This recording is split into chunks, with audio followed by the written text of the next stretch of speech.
இப்படி ஒரு lunch box packing வீடியோவை உங்கள் லைஃப்லேயே நீங்கள் பார்த்துருக்க மாட்டீங்க. 4 விதமான கொழுக்கட்டை ஸ்நாக்ஸுக்கு எடுத்துக்கிட்டேன். பீட்ரூட் கொழுக்கட்டை, கேரட் போட்டு கொழுக்கட்டை ஸ்டிக்ஸ், அதுக்கப்புறமாட்டிக்கு யாருமே எக்ஸ்பெக்ட் பண்ணாதது தான் இந்த கொழுக்கட்டை. பாலாக்கீரையில் கொழுக்கட்டை போட்டு எடுத்துக்கிட்டேன். எல்லாமே அவ்வளோ எம்மியாக இருந்தது. ஆஃபீஸ் கொலீக்ஸ் எல்லாருமே சாப்பிட்டு பார்த்துட்டு செம்மையாக இருக்குதுங்க அப்படின்னு சொன்னாங்க. அவ்வளோ ஒரு எம்மியான ரெசிபி, பார்க்குறதுக்கும் வேறு செம்ம கலர்ஃபுல்லாக இருந்தது.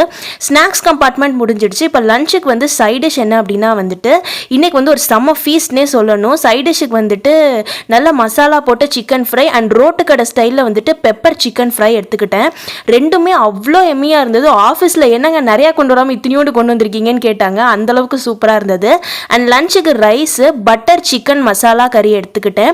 அண்ட் லாஸ்ட்டாக சிக்கன் தந்தூரி ஒன்று டீப் ஃப்ரை பண்ணி எடுத்துகிட்டு போயிருந்தேன். இந்த வீடியோ உங்களுக்கு பிடிச்சிருந்தது அப்படின்னா கண்டிப்பாக லைக் பண்ணிவிட்டு, அப்படியே நேற்று நான் இந்த வெஜிடேரியன் பிளேட்டர் போட்டிருந்தேன். ஹேண்டில் டேக் பண்ணுறேன், செக் பண்ணி பாருங்கள்.